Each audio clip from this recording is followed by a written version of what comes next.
Hello, everybody, and welcome to Planet SkyFF, the world where everything revolves around £50,000. My name's Serge. My name is James. And being international break, it's guest time. James, why don't you introduce our guest today? Yeah, we've got a man on with us today who suffers with severe bouts of confidence levels. He is 2017 Sky Fantasy Football champion, Dan Cox. How are you, Dan? Hi, James. Yeah, too bad yourself. I don't think we've ever had anyone on the show that's won anything. So I'm just confused. I mean, barely got into like the top 50k in normal fantasy football in any given game week. So I don't know. What does it feel like to actually win the entire competition? Do you know, I knew I didn't know, but I was pretty sure I was going to win it with about a month and a half or so to go. Wow. So it was just getting over the line, really. It weren't like, I don't know, if you then just won the lottery and it's like, oh my God, like, this is unexpected. It was like, I'd sort of had such a climb to get there and, just how everything was going, people getting hat-tricked on the last I had Kane. He definitely scored a hat-trick. He might have got 4 or something. He scored a hat-trick. Maybe part-time, lovely job. So, yeah, I don't know. But, yeah, it's just, hard to describe. But, yeah, I'll correct you, Dan, because so it was just I was at Hull. It was definitely just a 3. It was 3 days earlier at Leicester. Yeah. Scoring goals for fun. Yeah, I had him in captain for that game as well when he got... yeah, I mean, the worst thing that Lukaku did in the race for that golden boot was get ahead of him. Yeah. Pissed him off. I'd worked out...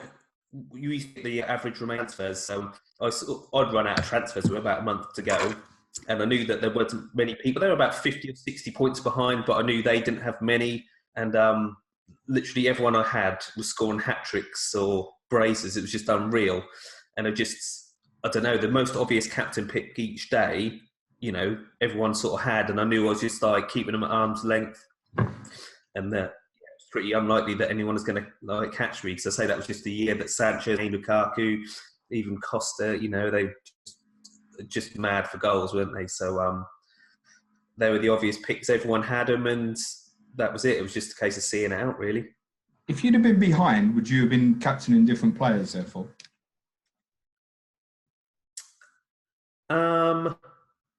Yeah, I think so. I think that's where I got to that sort of stage where I think most did just go for the obvious ones, but, because you then try to, I don't know, as high as you can, but you think if I'd have been about 9 or 10th, I might have gone a bit out there sort of thing, just to try and get someone different, because I think that's when, I don't know, Jesus was playing for Man City or something. I think he started the last couple of games or something like that, and that's when you might have thought, oh, do you know what, I'll go for him, but he didn't do anything. So if anyone did have him, he didn't do anything, but it might have been one where something like that I probably would have gone for, just to, if you're that close at the end, you're going to have to try something, aren't you, to win it? Because obviously I was going for the obvious choices, just to, keep people at arm's length. Do you think, Dan, I think I know the answer to this. Are you a better manager now than when you won it?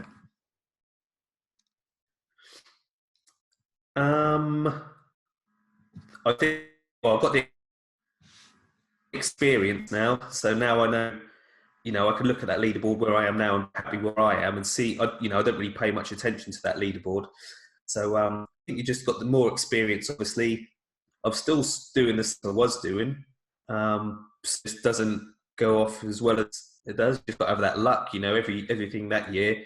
When you bring in a striker for a 2 for nothing, he'd get it. Like I say, I'd cost him. I'd take him out for Kane. I think around Christmas time, he got hat tricks back to back, and you're like, lovely job. And then I'd go to someone else, whereas you do it another year, bring Kane in away to Everton or something, and he wouldn't play, or then the next game he don't score, and you're like, so he wasted 2 transfers and he's got you nothing. Or like Mark Edworthy, he brought in Son, he's got sent off, and I know he scored once against Sheffield United, didn't he? But if you have the luck, he gets a brace in both games and you're laughing. But it's just whether things come off or not. So coming in, what is the rank at the moment? Hang on, I think it's 583rd. Oof. Yeah, 583rd. That's shit for him, isn't it? Anything that has less than 4 numbers, I'm never going to argue with. Did you play FPL and then get into Sky, or were you straight into Sky? I'm always intrigued with when we've conversations with the likes of Paul and what have you, whether FPL came first and Sky took over, or you went straight into Sky. I was playing Sun Dream Team. Yeah. Well, in about 94, I used to play like that Shoot or Match magazine. Can you remember that? Yeah, yeah. I used to do that or whatever. But then I was into Sun Dream Team because of the win $250,000, $500,000. So I was always played Sun. I'd even then do Telegraph, Sky. Sky was late, wasn't it? Coming in like, yeah. I don't know, season Sky's been going, but not many. But I would do them. I don't think I played FPL till 2009, but that would be the last on my list because I used to do quite well at Dream Team. I came third in that as well. So that was always the focus. So like that where the money is. And I looked at my season history in FPL. I have been playing since about then, but I never give it more than 2 minutes a week or something. It'd just be quickly look at this to captain. I'll transfer about 4 players out for a -12 or something. And it's nothing I'm really, because there's no money in it. That's nothing really I've paid much attention to. So yeah, do you know what I mean? I would like to be decent at FPL, but I just can't get my head around it. No, you're talking about 94, 95. You never played play by mail, did you? We've spoken about this on previous shows, but it was Championship Manager, but done through the Royal Mail Post Service. Do you know? I think one of my mates did. I don't think I ever had one. I just remember doing this. You used to have to post them in £5 notes every month to keep your team active.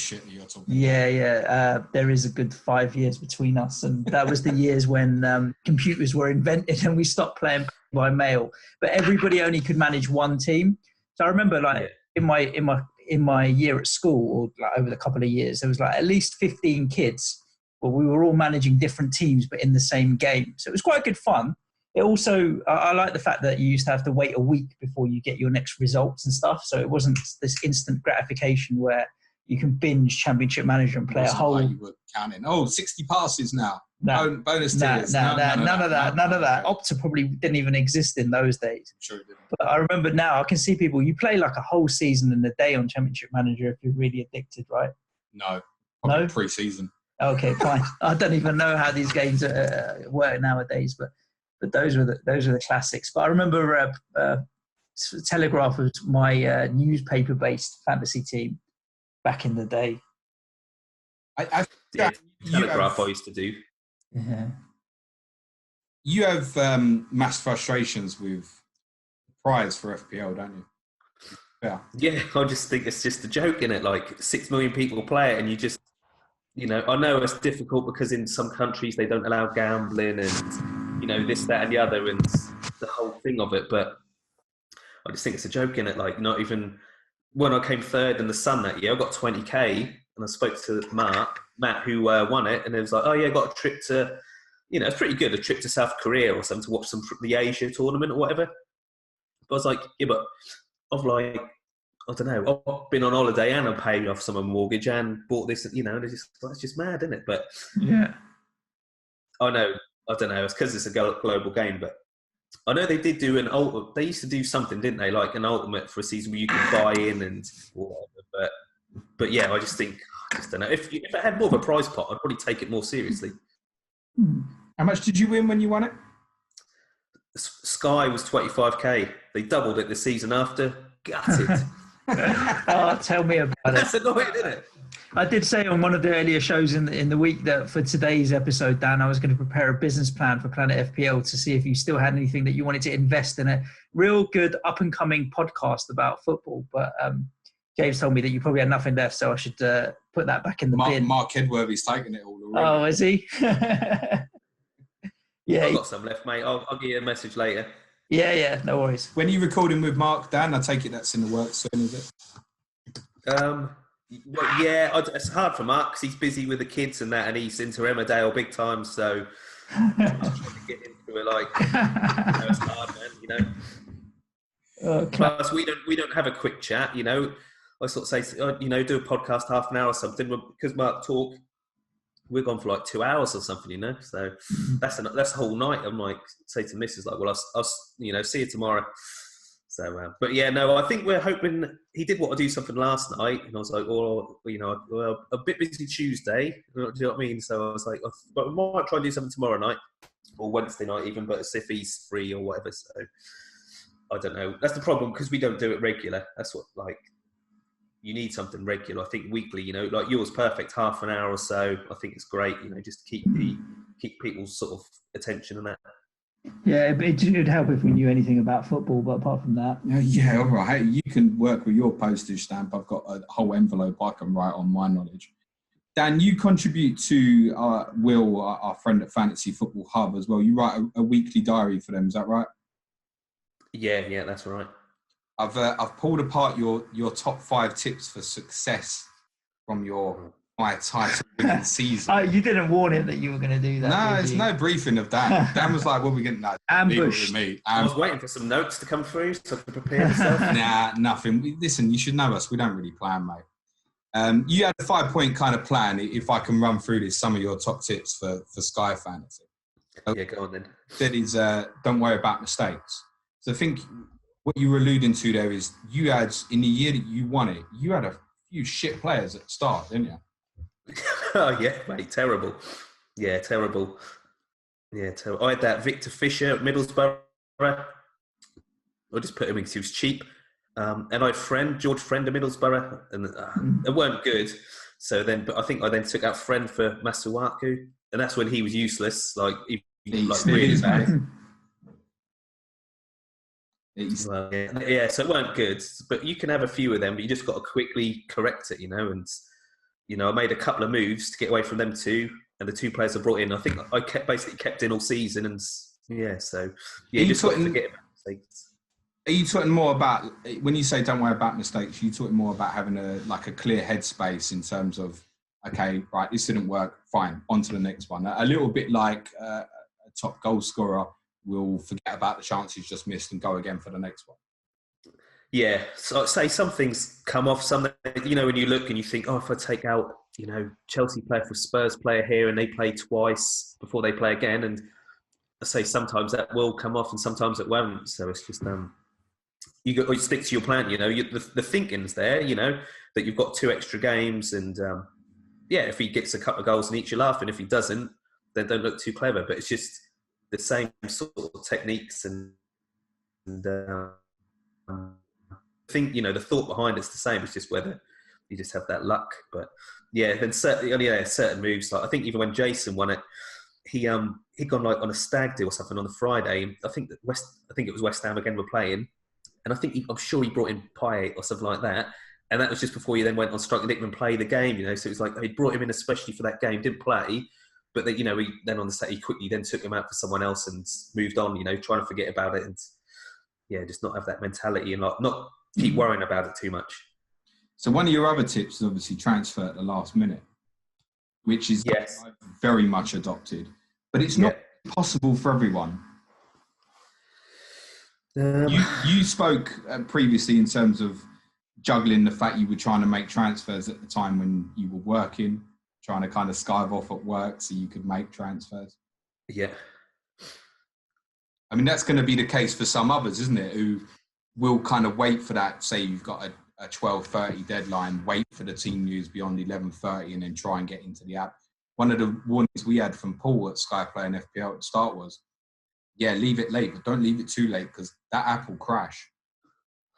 Yeah, especially at the start of the season, it's a bit wary. Do you know what I mean? But normally on a Saturday, I'm all right now, because I've got the kids and I don't work Saturdays or Sundays. If I know I'll plan the weekend. So if I think I need to be about Sunday at 2 or, 1 to get that team news because I want to bring in someone, take someone out. So I'll sort of plan the day. So I'll take the kids out in the morning and wherever we are, I think I've done that before. I've been out somewhere in a forest, then you've got no signal. You're like, oh my God, need to check the team news or whatever. So I'll plan it that we'll go to the forest early and get back somewhere where there's a bit of signal.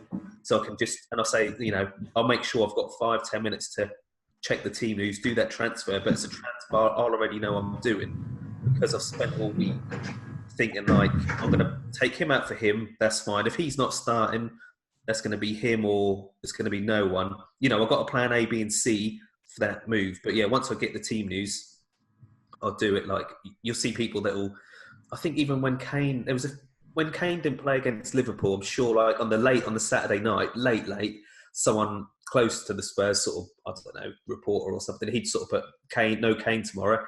And you're like, whoa, like, and if someone's already done it on Saturday evening, I just wouldn't do it that far ahead. But then I've got mates they'll be working Saturdays, Sundays, and they'll, I know it. Then you've got to go onto Twitter, check the thing. So literally, I'll just text them. I know what player they're looking out for. I'll text them that someone's starting, so at least they can just get into the app when they've got a quick couple of minutes and do something. But yeah, you've got to leave it as late as possible and check the lineups. But it is easier, obviously, with no price rises right in Sky to worry about. So you can leave it as late as possible. Some people forget to make transfers, Dan, so that doesn't help either. Some people. Yeah, it has happened. You also mentioned, Dan, about sticking to a plan. Can I elaborate on that in terms of, obviously I think we've all got planned transfers. You said kind of in your mind you've got planned A, B, C in terms of certain criteria and situation. But do you have a plan in place now to know, for example, bar things that come up like injuries, how many transfers you will be making between now and next overhaul? Yeah, mate, I've got it here. You see it. So how many transfers is that? Well, this was a bit. So I have a loose plan. So I've got one here. Hang on. I did one that was going to be about another 7 or 8 transfers. Then I got another one which might be 4.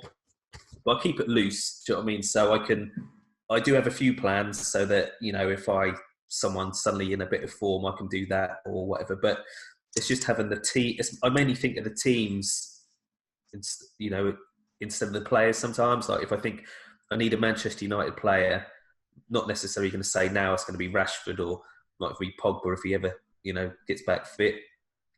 But I think I might need a United.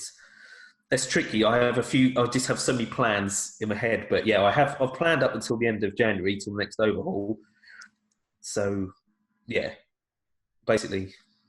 Yeah, I have got a plan, but I did look this week because it's been a national break. I made another plan, so I just now need to decide which plan I'm going to go with. But while we've got you, Dan, let's talk about planning in terms of this weekend a little bit. Are you to reveal who your captain would be on Saturday? Aubameyang. What would you do if on Friday morning the news broke that he was out? Hang on, let me see who else I got. I've got him. Well, I'll probably captain Sterling, but yeah, I'd see. We're only Tuesday, I'd be thinking more about this Wednesday, Thursday. But too early. In the week we've got him. All right, okay. What about the 2 single fixtures, Dan? Obviously, we've got Sheffield United and Man United on Sunday, Villa Newcastle on Monday. Are you covered for those? Yeah, covered. If you weren't, would you go in for them? Probably not. Problem was I took out Zinchenko when Mendy miraculously was back, and it was like, oh, what? I took him out for Wan-Bissaka 6 weeks ago with this game in mind, which is too early. Because I remember even saying like Eddie, I was like, why have I brought in like a Manchester United player 2 months before I need him? But I'm quite happy I got him now. But yeah, I've got him covered, and then I've got McGinn on Monday, so I'm sorted. But no, I probably wouldn't. Not because Villa have got United and Chelsea and Leicester, haven't they? After that, so Villa have got a really tough run after Monday. I wouldn't bring any Villa players in for that. So I mean, would you say best captaincy at the weekend then would be Sunday would be Rashford or Martial? Yeah, I think so. If you could have it just for that day, I think it's probably going to be Rashford, I think. But I won't be bringing him in because I've got Wan-Bissaka. And Monday, John McGinn? Yeah, I think so. He might end up with tackle bonus or something like that, but it's still be nice 8 points. Can I pick up on something that I think it was yourself said on one of the previous Sky podcasts when you were on with Mark, where you said that the shit teams, with respect, you'll generally just avoid them. Do you then, would you say, for example, with Sheffield United now, would you reassess them and say, okay, yeah, I can look at them defensively? Or do you just think you want to go with a tried and tested, like a Spurs or an Arsenal or United will recover as the season goes on, for example? I like to give it about 8, 9, 10 games, just so you can sort of get some sort of sense of what's happening in the season. So, like, I don't rate the Liverpool defenders because apart from Van Dijk, they're not picking up the passing bonus, whereas they were last season. I know everyone loves Trent. He's in like 50% of the top 1,000 teams, but he's hit tier 2 passing bonus twice in 12 games. That just ain't good enough for me. I know he's got like 4 assists and a goal, but, you know, so I look at it now, like, I know Ender Stevens, he's got a good few points, 61. And I think he's got a tackle bonus 3 times, but he's not, you know. So we mentioned, Dan, with Sheffield United, we've said probably if go defensively, probably the advice would probably be Bulldog because he's the cheapest playing. I think he's the cheapest playing defensive one. It's 6.3, I think. So okay. Do you still, if you were going to Sheffield United there, will you still pay that little bit extra for where perhaps, say, someone like Ender Stevens has picked up a couple more bonuses? I'd like to have just avoid it. I wouldn't bother because they're not getting the bonus. Like when you look at Leicester, like the passing numbers and the tackle, look, you know, Soyuncu, Pereira, like, you know, they're all getting quite a fair bit of bonus. So I like to have that security of the bonus. But when I won it, I had Goye and Harriata. They were just getting tackle bonus every game, you know, so you're getting 5 points every game 3 points for tackle bonus tier 2, you know. It's just, I like to have the security of points. That's why I got Tomori. Like, they might not keep many clean sheets, but look at him for points, you know, and the passing bonus he gets every game pretty much is why I like it. I think that the tier bonuses is probably the hardest learning curve in Sky. I don't know if you'd agree with me, James, but things like price is not changing, you can figure that out. Excuse me, formations and what have you can figure that out. But the tier bonuses, the importance in in anyone's point score could be as much as, like, if you're scoring 60, 70 points, you're expecting 15 or 20 to come from these kind of tier bonuses, right? I mean, I do. Yeah. Do you have a number that you'd consider a good amount to pick up tier bonus points in any given week? I never thought of it as a whole, but I don't know, like Soyuncu, he's got 25 points this season from bonus. That's more than, Pereira's got it as 25 points as well. I just like that, I just don't know, that it's a regular, you know, if they're doing it each game, that's a lot of points you're picking up, sort of thing. So, I never thought of it per team. Like, I'll have my players which I want to get bonus, which is why I liked having Goy and Arta that season to go alongside like Hazard and Coutinho, who aren't getting bonus, but they're getting goals, assists, man of the matches. So I'd like a couple of cheap ones to get you bonus points, regular bonus. So I mean, Soyuncu is the best player in the game. Yeah. Yeah. You can make a solid case for that. 6.2 million, 90 points. It's only him and Pereira from Leicester in excess of 72 points from the defenders. Soyuncu's on 90, Pereira 87. Can I just come back to Alexander-Arnold for a second, Dan? Yep. He's priced 0.6 cheaper than Van Dijk, scored the same amount of points this season. I'm a Trent owner. Their next 5 fixtures in the corresponding fixtures last season have kept clean sheets in all of them. I know that the potential is there from the chance he created. I wouldn't think about selling him for a second. Would you? You owned him now. Do I wish I owned him? No, I'm asking. Well, you're saying that you would prefer to have Van Dijk in that position because of the passing. Is that just really because you'd rather have that consistency rather than the power, for example? Yeah, because I think Van Dijk's got passing bonus. I think he's got tier 2 passing bonus 5 times. Yeah, so I'd just rather have that. I know, like, Trent's unreal for assists, but I'd rather, like, if you had to captain Van Dijk, you know you're getting, 10 points or whatever. If he just does his normal game and they let a goal in, because he's getting his passing, tier 2 passing. Whereas Trent hasn't been getting that or tackle really. I think he's got tackle bonus once, passing bonus twice. So you are relying on assists for him. Whereas Van Dijk is pretty much, he's going to hit tier 2 passing bonus. And I don't know, Trent, he is likely to get man of the match as well, the way he's been going. But agreed. I just don't know. I'd prefer the security of the bonus just from passing rather than relying on him getting an assist. Isn't though with someone like Liverpool though, isn't the bottom line really for this game clean sheets? Yeah, you want it to go alongside it, obviously, don't you? That's why I like Laporte, because Laporte would make 100 passes a game, and they generally would keep a clean sheet, like last season in Man City. So you want it to go obviously hand in hand sort of thing. But that's why I'd rather have Van Dijk, who clean sheet and passing bonus, rather than clean sheet and might get an assist. Or, do you know what I mean? I prefer him to have the passing. Like all my defenders, my team, Soyuncu, forget now, Tomori. Do you know what I mean? They're just getting passing bonus. Yeah, passes. Okay, that's really interesting. That because obviously our background is very much more FPL, and I think our instinct would be to target the Alexander-Arnolds or the Robertsons. Yeah, because of the attacking returns. I also think we're in a little bit of I don't know if denial is the right word, but we week in, week out, we kind of think that these Liverpool clean sheets are on their way. You pointed it out a couple of days ago that I'm 100% the next five games they all kept clean sheets in the corresponding fixtures last season.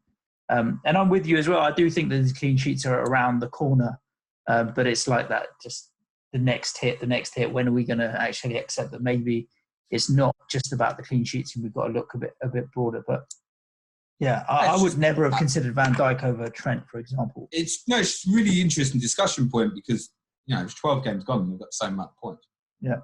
And you might argue that, I mean, certainly in terms of XA, I don't know if that's the sort of thing you'd ever look at, Dan, but like Alexander-Arnold, the amount of chances created, I think it's him and De Bruyne are so far ahead of everybody else in terms of chances created this season. Yeah.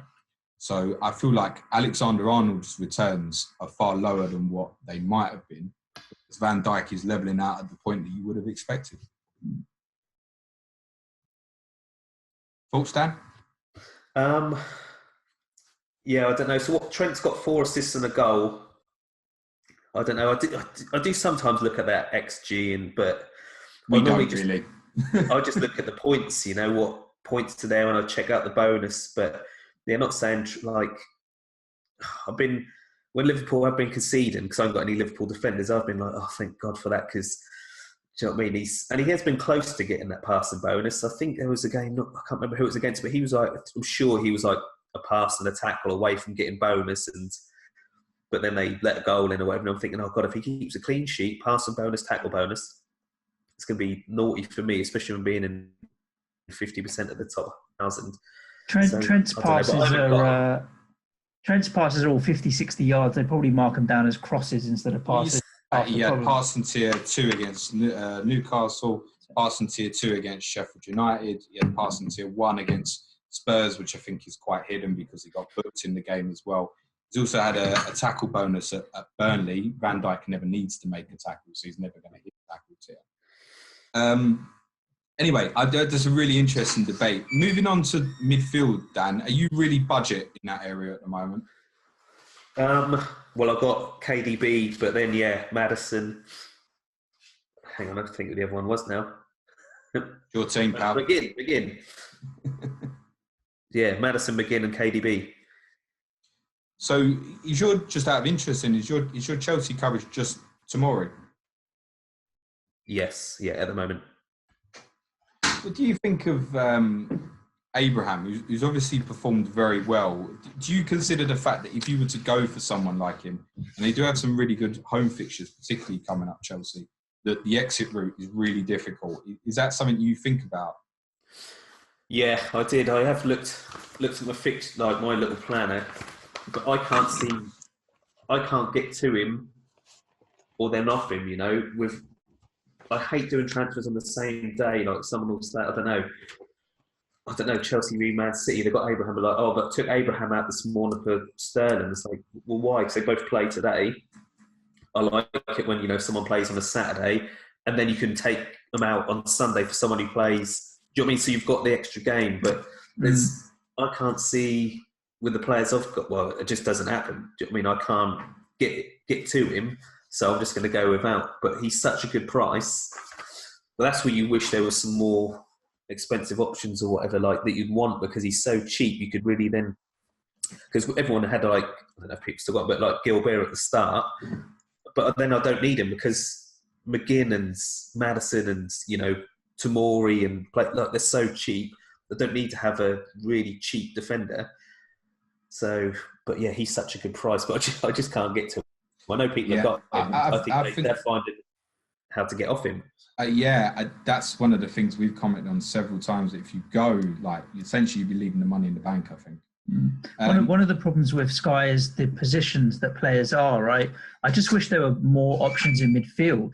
At the moment, mate, yeah. Right, that everybody's a forward. Anybody and everybody that you could want is a forward, and you're restricted with how many forwards you can have.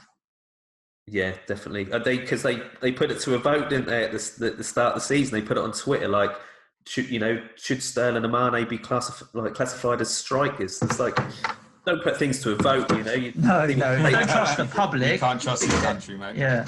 We have a show that's dedicated to letting the people choose.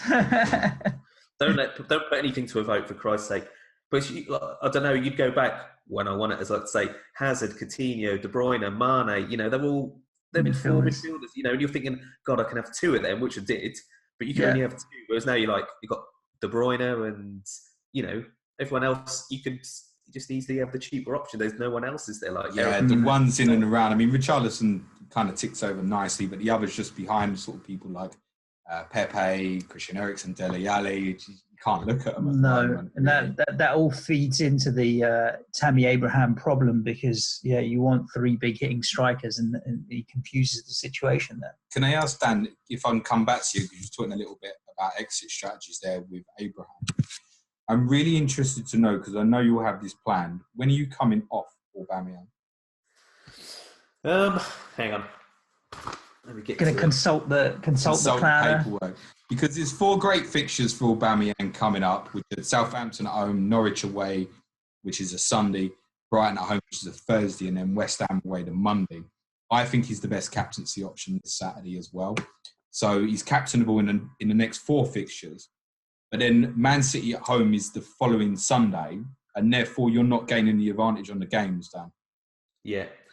I think he's either coming out after West Ham or after Everton, like the 2 games after that. So is that subconsciously, because from a fixture perspective, it would seem obvious to sack him after West Ham before they play Man City at home and Everton away, and then it's Chelsea and Man United 2 and 3 games later as well. It seems to sack him off after West Ham, but I wondered if that was something you'd think about. You'd go, if I sell him after the Monday night football, I can't gain anything from him. Is that right? Yeah. I wouldn't want to. Yeah, then he's. Yeah. But surely fixture rules there, no? Okay. Yeah, true. That is true. But then the problem is, because Liverpool play on the 14th, but then some teams play 4 games in the time Liverpool then play 1 game. So I'm not going to want like Salah or Mane. Yeah. So I'll probably leave him in, because, if you've got Sterling or, I don't know, Rashford you could be on, or Kane, do you know what I mean? But then the one you might want to move to, ironically, is Abraham. At home to Bournemouth today. Bournemouth will play City. Yeah. Might be. But then, if you haven't got Jamie Vardy, they're at home to Norwich, it's blindingly obvious. Yeah. Yeah, I'd keep Vardy. Would you, in that circumstance, would you consider going to, you probably wouldn't, but would you consider going to Liverpool just for that Watford fixture and then coming off? Is that something you'd ever consider? Yeah, I'd do a little, like you could do Aubameyang to, if you didn't have Salah, to him, but then to someone else. I don't want a little sort of 3-step move like that, because a lot of people just do one, Kane to Aguero, back to Kane, something like that. But I quite like the, Aubameyang to Salah to Sterling. You could do it like that sort of thing. So in that case, then you're just picking up 1 game of people. Yeah, but if it's the best fixture on the day and that's the best captaincy option, then I don't see the harm in it. So, but yeah, it does seem mad to just bring in someone. But the thing I don't like is when people, I don't know, it's on Saturday, like, oh, I took Haller out for someone today. Like, but they both played today, and you know that Haller's now going to score because you're taking him out. So let him play first. So is that a complete no-no then? Don't take a player out on the same day. I've never done it. Well, very rare, unless something's gone drastically wrong. Like, apart from injury, but I wouldn't allow myself to get into position and then think, oh, I've got Abraham, I don't know, Aubameyang and Vardy, but Aguero's the first kick-off of the day at home to Brighton, and I want him because I wouldn't let myself get to Saturday and think, God, I wish I had Aguero. I'd have looked at the plan and made sure that I was on him for a 2 or 3 game run coming into that. But some people have done it on the day and it's worked out, but I think that's probably then more luck than anything. And I like to have a plan and stick to my plan. Right, you are, mate. I'm fascinated. I'm fascinated. I wish I had more time for Sky. I know this sounds like... we all do.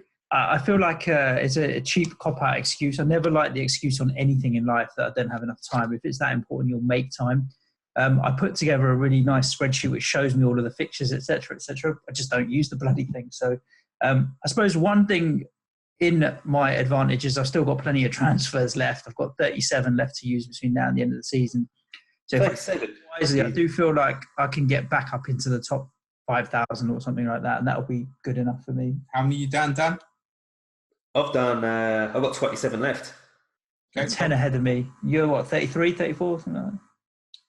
I've got 35 left. 35 left, so only a couple less than me. There we go.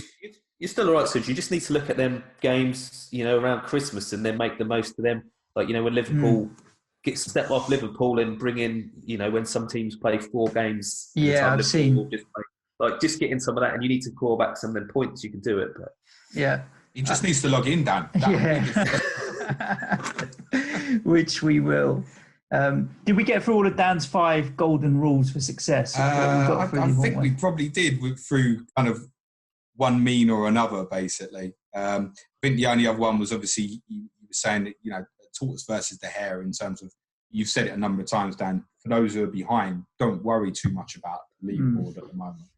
No, yeah. I see people say, oh, the top team's got this many and that, but do you know what I mean? When we got the transfer stats, this time last year, I think the top 100 was down to the average was about 19 left. Do you know what I mean? So you ain't got to really worry about many of them because they've really done over half the transfers. So I think it'll be the same this year.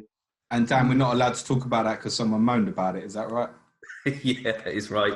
Okay. Because we used to get them, GFM, who run the game. They'd send them to us, me and Luke or whatever, to put out on Twitter and all that. It's all good, but someone didn't like it, so they complained. So now we don't get them, which is a bit annoying because so many people ask me, "What's the average transfer?" Because if you could say now, the top 1,000 teams have got on average, I don't know, 25 transfers left, and so you're like, well, I could get into that. Whereas if you sort of do look at it and you just, I don't know, if you're thinking that top 10 have got an average on 30 transfers left, you're thinking, well, I'm not winning it. But just to give you a bit of hope, because it's always the way that so many people know all the transfers early on. And so I just look for names. I look for that top 100. Is there any names I recognise? And then I think, no, and I'm like, good, I'm good to go. But if I see someone who I've known has done really well in Sky or Sun or Telegraph before, and then you think, oh God, they are good, experienced manager, then they won't have used so many transfers. So I look out for names. He absolutely know that 2 years from now you will not be looking for Suj's name. Yeah, I'd have won it, and once you've won it once, win it, quit. Then you go out win it with a dead team. Won't make no transfers. Yeah. I was looking for both your teams' points and positions today, so I logged into the PlanetFPL. He can't find them. How do you even? I had to press next to go down about 5 goals. I didn't think you had a team in. I was like, oh, there he is. Dan Cox, I have told you, sir, you can have the money this year. I'm learning. I'm coming for you next year. Well, I found yours pretty quick. I was like, there's James. What are you, 5,000 or something, James? 8,500. 8,500. I think there's 50 points between James and I, give or take. Long way to go. Indeed. Long way to go. We learned from Paul last week. What is it, 11 points between 8,500 and 6,000 or something? Yeah. One good captaincy with transfers in hand. I'm jumping. Correct. Paul's had a bad start though, hasn't he? He's a good player. He knows what he's doing. He'll be fine. Yeah, he does. Yeah. Cool. Dan, thanks for joining us on the show. It's always good to get an experienced perspective on the Sky game. And obviously all the interaction and communication on Twitter and what have you, it kind of really does help the Sky playing community and us as well. So we do appreciate that. And we'd love to have you on again sometime after, maybe around the second overhaul, or James works out when we're doing what. But I'll have. Yeah, mate, that would be great. I say.